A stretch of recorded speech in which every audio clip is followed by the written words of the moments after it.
The customer lifetime value of one Starbucks customer is $14,000. Customer lifetime value is still something very underrated, especially in the small and mid-sized business category. Also, I checked at least 10 videos on YouTube regarding this topic, and I have to say that at least 80% of them is trash. How they explain customer lifetime value is just not correct. They talk about profit margin, all of that. If you want to know the simplest and the most useful formula, then make sure you stick to the end of this video and I will show you how to calculate it. CLV stands for customer lifetime value. This metric tells you what is the monetary value of your customers on the average during their lifetime. And CLV is crucial for your business because you will see what type of customers you really cash in on, who are those customers which generate the most amount of revenue for you. But you will also see who are those customers who are barely profitable for you and those who generate less revenue for your business. So after seeing that you can double down on those customers that generate the most amount of revenue, and you can gradually exclude and leave those customers who are less profitable. And now let's jump into the actual formula. So I brought to you the most simple formula. First one is your AOV, average order value. Second is purchase frequency, so how frequently your customers buy from you. And the third is the lifetime value, the LT, for how long time frame your customers buy from you. You can use this formula for your total customer base. You can calculate the average of each three, multiply them together, so you will have your average lifetime value. But you can also use it for smaller segments. I came here with a very simple e-commerce example. Let's say there is an e-commerce business where the AOV, the average order value, is $100 and the average purchase frequency is 1.5 times a year. And the third is the average customer lifetime, the average time period when your customers buy from your business. On the average, it's 10 years. And if you multiply these numbers together, you will see that your average lifetime value is $1,500. So this is the amount of money that you earn per customer on the average. After calculating this number and having this nice average, let's talk about what are the possible challenges with this average lifetime value of your customers. There are certain numbers in this equation, especially the customer lifetime, which is a bit more abstract. And when you start out with a new business, after 3 or 6 months, you will not know the customer lifetime, because if you want to see it, you should wait a longer time period to see the average. You will see after 10-20 years, the average lifetime is actually 10 years. And obviously you want to see this number earlier than that. So I will show you in a minute what's the solution for that. But that's one thing. So customer lifetime is a bit abstract definition. Of course, for huge brands like Starbucks or Red Bull, those businesses, they were established, 50, 60 years ago. They already know this lifetime very well. And if you are a really new business, even your average order value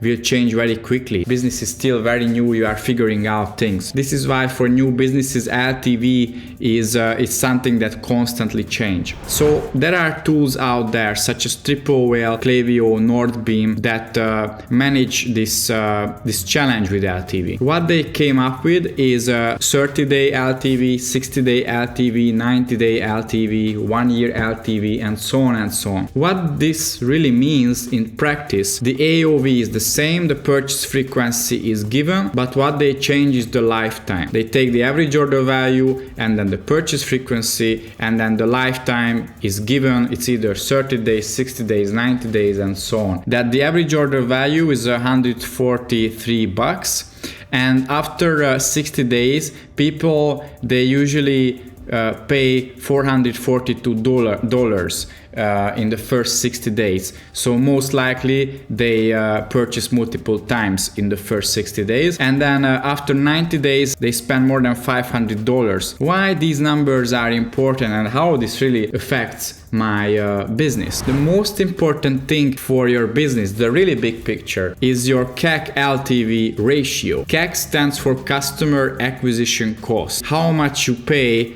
to acquire a new customer. And of course, there are multiple ways to acquire customer: affiliate marketing, SEO, maybe paid ads. And then you compare that number to the lifetime value of the customer. There was this example, 1500 USD.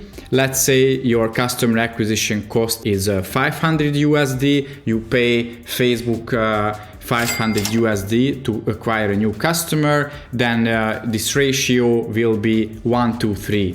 Spend $1 and you will make $3 on each new acquired customer. You can use the LTV 30, LTV 60 numbers. If you spend $500 to acquire a new customer, after the first 60 days you will be in the red and you will lose money, but after 90 days you will be in the green because you got $35 back. So this is the logic behind it. I hope this makes sense. In general, the more budget you have, the more you can afford losing money on the acquisition side and waiting for a profit to see during the lifetime of the customers. So going back to this example, if the lifetime value is $1,500, you can afford to spend $50, that's good. But if you can afford to spend $500, that's even better. You break even when what you spend now equals what you will earn later. So that's why you should be aware of your lifetime value, because if you spend more on acquisition that you will get back, that you will earn later, that's a problem. So you should spend less on your acquisition. What is the lifetime value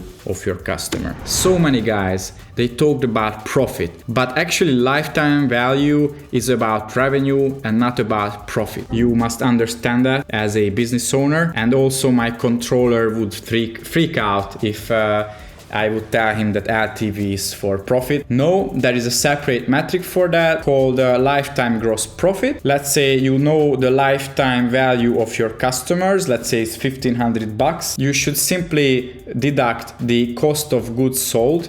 So the price of your product that you pay, let's say it's $500, and then you will get your lifetime gross profit, which is $1,000 using this example. And here we use the gross profit, not the net profit, because you can come up with that number, but I wouldn't recommend that because there are fixed costs in each company. It doesn't really depend on the cost of goods, how many you sell, on the lifetime value of your customers. Those are fixed costs that you have to pay, so it doesn't make much sense to calculate with this. Anyways, if you want, you can go beyond and calculate your lifetime gross profit. It will be lower than your lifetime value of the customer, but it definitely makes sense because you will see when you are profitable on the actual customer. Hey Budai Nation, so I hope you enjoyed this video and you learned something from it. Please make sure that you go down and you subscribe to this channel. It would really mean the world to me, because here at Budai Media we don't spend on ads, but we just grow organically, and also share it with your friend. We want to help e-commerce businesses grow, focusing on their best, most loyal customers, because too many businesses, they just focus on acquisition and they ignore their most loyal and highest value customers.